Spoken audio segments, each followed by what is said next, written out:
Hello, my friends. Today is February 28th, and this is Markets Weekly. So this morning, we woke up to war in the Middle East. Last evening, Israel and the United States began their assault on Iran, and as we record, Iran is retaliating and the fighting is ongoing. So today, first, let's talk about what's happening in the Middle East and look at prior Gulf Wars to see what that could mean for markets. And secondly, we have to talk a little bit about Citruini's viral piece on AI displacement and note some counterpoints as well. All right, starting with the Middle East. So this morning, the president released an 8-minute recorded video basically stating out his rationale for war with Iran and his goals. He noted that Iran is a bad regime, in the past has attacked the United States, attacked the U.S. Embassy, taken hostages, also could have ballistic missiles that could reach the U.S., could potentially have nuclear weapons, a great threat to the U.S. And so what they're doing is that they are attacking their capabilities and also pushing for regime change. Finally, to the great, proud people of Iran, I say tonight that the hour of your freedom is at hand. Stay sheltered. Don't leave your home. It's very dangerous outside. Bombs will be dropping everywhere. When we are finished, take over your government. It will be yours to take. This will be probably your only chance for generations. For many years, you have asked for America's help, but you never got it. No president was willing to do what I am willing to do tonight. Now you have a president who is giving you what you want. So let's see how you respond. America is backing you with overwhelming strength and devastating force. Now is the time to seize control of your destiny and to unleash the prosperous and glorious future that is close within your reach. This is the moment for action. Do not let it pass. So this is the absolute maximalist position the U.S. could have taken. Now, this should not be a surprise to any of you. We've seen the U.S. build up military forces over the past few weeks. The USS Gerald Ford, the largest aircraft carrier in the world, went into position on Friday. And if you understand the U.S.'s political structure, you can see that this was definitely going to happen. Now, the president's excuses are very obviously nonsense. Now, Iran did attack the U.S. Embassy. That happened in 1979. So quite a way back. And then, if you're reaching that far back to find excuses to attack someone, you are just kind of making it up.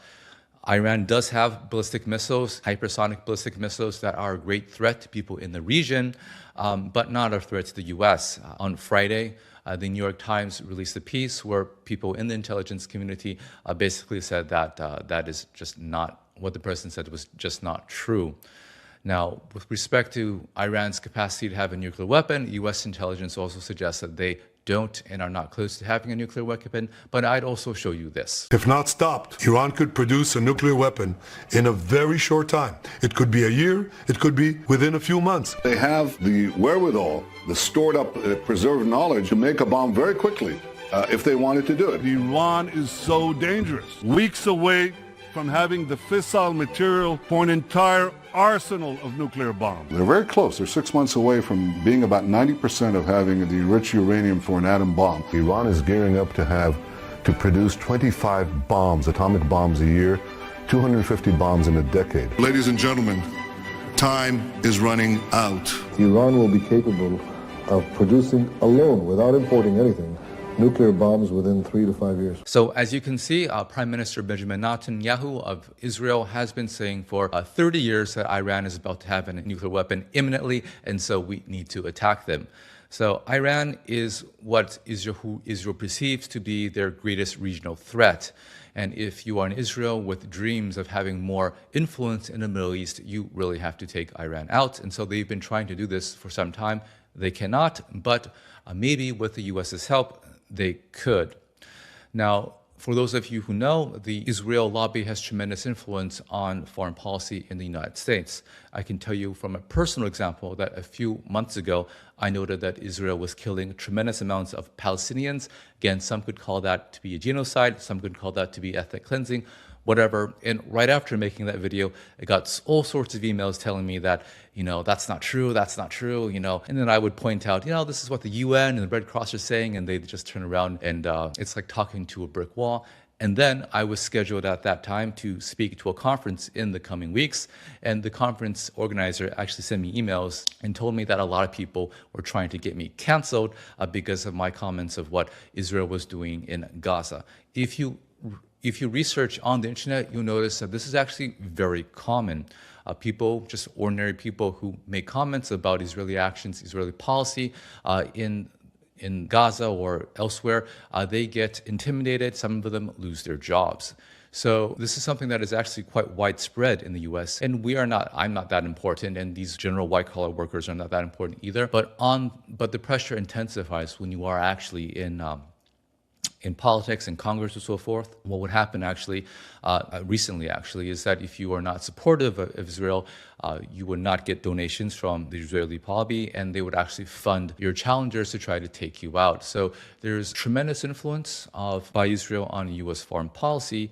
And in the institutions, in the media and so forth, if you are not supportive of Israel, they can do things to ruin your career. So there is very much below the surface a very strong pressure campaign to support Israeli causes. So, I understand as president, Trump was probably, of course, under the most intense pressure of his lifetime. And it seemed like that was enough to push him to actually launch this strike on Iran. Now, how this goes forward, it's going to be very, very difficult to say. So first, let's think about what happened in prior U.S. Middle Eastern wars. So in 1990s, there was something called Operation Desert Storm. At that time, Iraq attacked a smaller neighbor, Kuwait. And the immediate market reaction for that was, of course, huge spike in oil. At that time, the Middle East was super crucial for oil, and the U.S. was a major oil importer. The markets, of course, sold off and did not like it. In the following months, the U.S. built an international coalition aiming to free Kuwait, repel Iraq, and so forth. And during that buildup, it was very obvious, of course, when you move assets to the Middle East, it's basically in your face, similar to the buildup we're seeing the past few weeks. And so, interestingly, the markets did poorly into the buildup, but at the moment the strikes commenced, oil totally imploded, and markets rallied furiously. So it was a very classic sell the news event. So it could be that the markets saw that this would be very easy to win. It would be something that was very brief. It could be the markets had already digested the news, and so they were selling off in the months before and rallied at the actual realization of the event. That happens sometimes. Now, another recent example is in 2003, we had the Iraq invasion. So that invasion was also something that was very much out in the open. The U.S. built an international coalition of the willing, launched tremendous assets into Iraq, and then invaded and overthrew Saddam Hussein. Now, into the buildup of that event, the markets did poorly. Everyone was kind of worried. Oil was spiking and equity markets selling off. But the moment that attack began, oil prices imploded, and again, markets rallied furiously. And that was a really very quick strike. In a few weeks, the U.S. had taken down Baghdad. Of course, the aftermath took many, many years, but the battle was over very quickly. So what you see is, historically, these geopolitical events are something that you would fade. Same thing actually in the Russia-Ukraine war, for example. Oil spiked tremendously at the beginning, but again, went down a lot. Now, I think that is basically true. You historically want to fade these geopolitical events.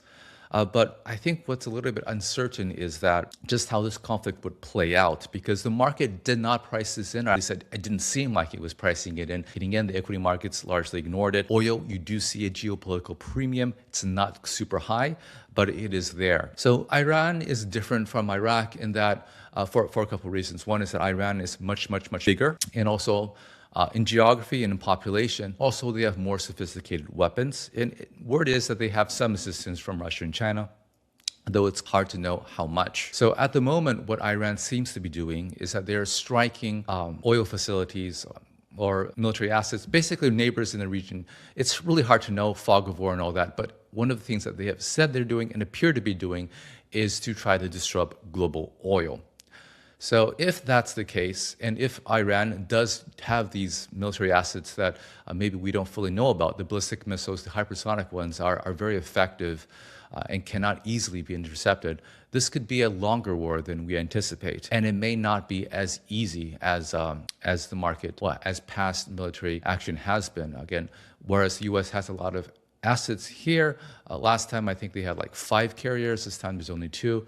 So this is very much a high degree of uncertainty. But what I think is pretty clear, though, is that this will not be something that is over by the end of the weekend. If you really want regime change, this is going to take days. And the U.S. seems to be prepared for that. The president noted very clearly that there will be casualties here, so he's prepared to do that. One limiting factor is that the U.S. actually doesn't have that many munitions, and so it really can't be here for a very long period of time. In the matter of weeks, they could eventually run out of munitions, and as I understand, those are not easily replenished. So this is not something that's necessarily going to take months, but it could take weeks. So this is something that, first and foremost, is going to be destabilizing. It's going to be a big risk-off day, but I expect that eventually this is something that would be worth fading. Now, the most direct impact that this would have on the U.S. economy is through oil prices, of course. Now, recall, though, that U.S. is actually the largest oil producer in the world today, so it's not going to have as much of an impact on U.S. as it would in the past. But that's not true for other countries. I think about Japan. I think about Europe, for example. That's going to have a much bigger impact on them than the U.S. More broadly looking out, this is going to have important implications on the political prospects of the Republicans in the midterms. They're going to lose the House. There is some probability that they could lose the Senate as well. So losing all of Congress would be a very big blow to the president's agenda. It opens up all sorts of investigations on the president and his cabinet members, and maybe some of them might possibly go to jail. So if you're banking on having an America First agenda or maybe further deregulation and all that other stuff, that becomes much more difficult should the president lose Congress. Looking beyond that, it also impacts J.D. Vance's chances for presidency as well. A big constituency in the Republican Party is against war, and they basically broke all their promises, and so this is something that makes it much more likely that they would lose the 2020 election. And of course, if we have a Democratic Party there, that suggests significant changes in things like tax policy and immigration policy as well. So this is something that we should definitely focus on. It's very unfortunate to have this war, and but again, it's early, so let's see how this plays out. All right, the second thing that I want to talk about is, of course, the huge viral piece Citrini had on AI, sketching out a potential kind of a doomsday scenario where AI massively displaces white-collar workers, leads to tremendous rise in the unemployment rate, maybe deflation, maybe it impacts a lot of mortgages, loans, and so forth. And we'll also talk a little bit about some counterexamples to this. So the scenario that Citrini sketches is something that I think we've talked about before, and we can kind of see happening today. So this past week, Jack Dorsey of Block fired 4,000 out of his 10,000 employees, saying that AI basically has made a lot of them unnecessary. Now, the naysayers will say that Jack Dorsey overhired and he's trying to using AI as an excuse to shrink headcount. I think that definitely plays a role as well. But the ultimate question is agentic AI, as it is today, capable of replacing some white-collar workers? Now, after using Anthropic and listening to wider perspectives, I think that is definitely true. Now, Citrini's example takes that and takes it a step further and notes that maybe there's much more widespread displacement. And what happens to all these white-collar workers? Well, they all tumble into blue-collar jobs like driving Uber until we get autonomous driving, of course, compressing wages for blue-collar workers. And in a sense, we get into this huge kind of a deflationary spiral. And in that scenario, of course, in my personal view, bonds would be the ultimate AI trade. Now, a counterpoint to that, of course, would be looking past over the past 100 years, 200 years, we've always had technological advancement, right? And what we've seen after every advancement from electricity, steam engines, internet, and so forth is that, yes, there is some friction in the employment market, but at the end of the day, there's no mass spread unemployment, right? People find new jobs, people become, YouTubers or something like that. And at the end of the day, we are all wealthier. So that is, of course, a very obvious historical observation.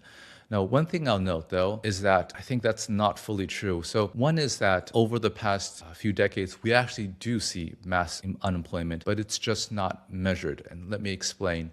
So one of the things that we saw partially through globalization and partially through increased automation in manufacturing was that the U.S. has much fewer manufacturing jobs. Now, that doesn't necessarily show up in the higher unemployment rate because what happened actually is that hundreds, thousands, millions of people basically dropped out of the labor force. So they're not counted in the unemployment rate. So if you look at the labor force participation, prime age, among cohorts, you can see that people without a college degree, people who usually in the past would have worked in, say, blue-collar manufacturing jobs, their labor force participation rate dropped precipitously as automation and globalization were going on and just has not recovered. So a portion of the population does get left behind permanently. They don't show up in the unemployment rate because they drop out of the labor force. Now, the second thing to note is that the technology definitely makes us all wealthier. Obviously, let's say that I'm using AI now, I can create a funny photo or funny video effortlessly. That is goods and services produced, right? You are basically in real terms having more wealth. And AI can do a lot in research and so forth. All that stuff is super important. And if you were to count it into GDP, more goods and services produced, that is definitely going to boost GDP. But that is not the whole story. It doesn't necessarily boost income because of massive deflation in the products produced. Now, nominal income is important because a lot of people will have debt. And so if you have massive technological innovation that allows you to produce goods and services much cheaply, yes, overall, we are all wealthier, but that doesn't necessarily mean you make more money. And if you have fixed nominal obligations like a mortgage or like corporate debt and so forth, that's actually big trouble for you. So my best guess is actually at the end of the day, AI will make us all wealthier, but no one will make any money. So we're seeing some of that creep into the debt markets. So what's kind of alarming is that we saw some stress in the debt markets, so the senior loan market, or if you look at private credit, a lot of the BDCs, these are basically publicly traded private credit funds. These guys are taking huge haircuts on their equity prices because they're big lenders to software technology. So as this disruption goes on, it's creeping into the debt markets, it's creeping into the equity markets. So it's hard to say how this would play out. Do you think, though, that this can definitely, AI can definitely replace, let's say, an associate or an analyst? So there is going to be structurally lower demand for labor. It's going to be a bumpy road. And the way that I think policy would react to this is going to be more rate cuts. Just one other note, we did have inflation data last week that was higher than anticipated, but really that's kind of looking at the rearview mirror. The disruption that we're having is just about to occur, and it's not yet in full force. Greg Ip from the Wall Street Journal has a really good article on this, noting that actually software jobs are increasing. So maybe this AI stuff is just doom. And that could be true, but I think we are early in this process. Also, if you look at other, more broadly, other technology sector jobs, they've actually been declining. All right, so that's all I prepared for today. Thanks so much for tuning in. Next week is going to be a very exciting and volatile week. All right, talk to you next week.